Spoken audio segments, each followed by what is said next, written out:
Hi everybody, this is Scott Cranmore from 67 Music, and we are in Portland, Oregon tonight at the Secret Society Ballroom for the release of Lark from Colleen Raney.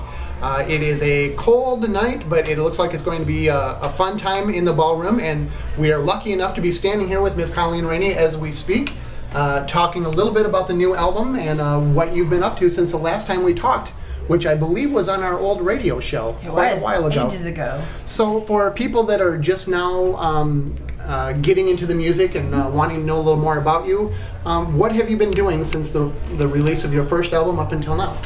Playing a lot of gigs. We had a band shift. We had a lot of new personnel that happened. Casey Neal is now playing. Zach Borden, a mandolinist, is playing with us. And so that's the core right now, Casey and Zach and myself. We've had a lot of extra special guests that we've played with as well. Hans Araki has played in and out with us depending on his own career, which is booming right now, which is great. That's right. So we've been focusing a lot on what our live sound is like, and developing that and really focusing what the sound of the Colleen Raney band is up until the point where we were ready to record it and put it down. And so what's happening here on Lark is more like what you'll see at a live show. Tonight you'll see essentially what you'll hear on that record. Good. Yeah. The whole recording process for Lark, was it a long process, and how did it start, and are there highlights from the recordings? I love recording. It is honestly one of my favorite things to do, and I know that each musician feels differently about that.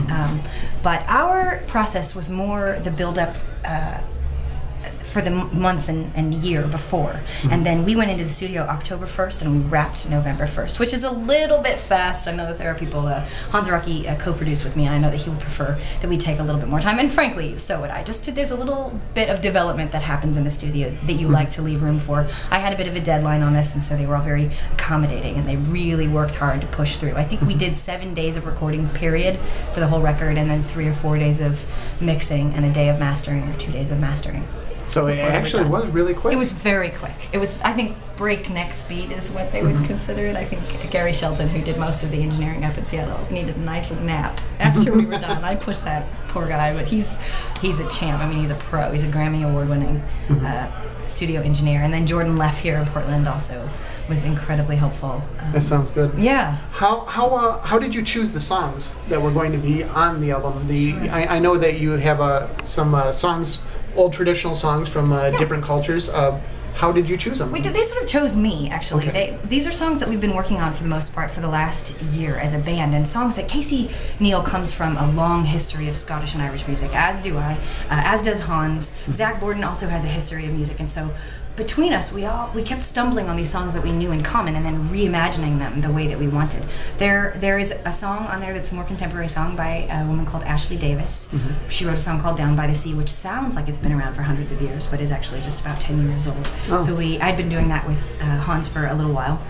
And so we put that on the record as well. And then there were a couple of songs that I knew as a child that I asked them to learn, specifically with an arrangement in mind. And then there's one song that I think I heard on Pandora someday, listening to another recording of it, and I called up Colin McCarthy, who you'll see play tonight, and I said, I really want to work this song. Can we just come up with something brand new? And he was absolutely game for that, and that's what it turned into I Live Not Where I Love on the new record. It just sprang forth.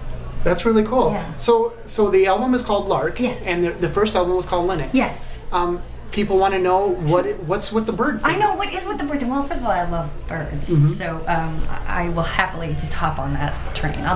It could be a whole theme. The first record is called Linnet because there's a lyric in the Galway Shawl said she sang each word like an Irish linnet, and so that just seemed perfect. And then there's a song on this record called Lark in the Clear Air, and it just seemed appropriate if we were going to call the first one Linnet to just call this one Lark, and we'll see what the next one is. I was just going to ask, so the third one? It could easily be Nightingale. I could do a whole record of lullabies. I could do Androlene, which is the song for the wren, and do a Christmas album. I could do any number of things, but we'll just see when it's time to record the next one. What organically comes up is probably what will happen. Well, thank you. Yeah. I know that you got to get going, so we want to let people know where we can get the albums. Yeah. It would be at ColleenRaney.com. Yep, that's the place, and it'll lead you to iTunes. You can get it at iTunes as well. I'm looking right at you. Hello, everybody. You can get it at iTunes. You can also get it at Bandcamp.com. You can also get it at CDBaby.com.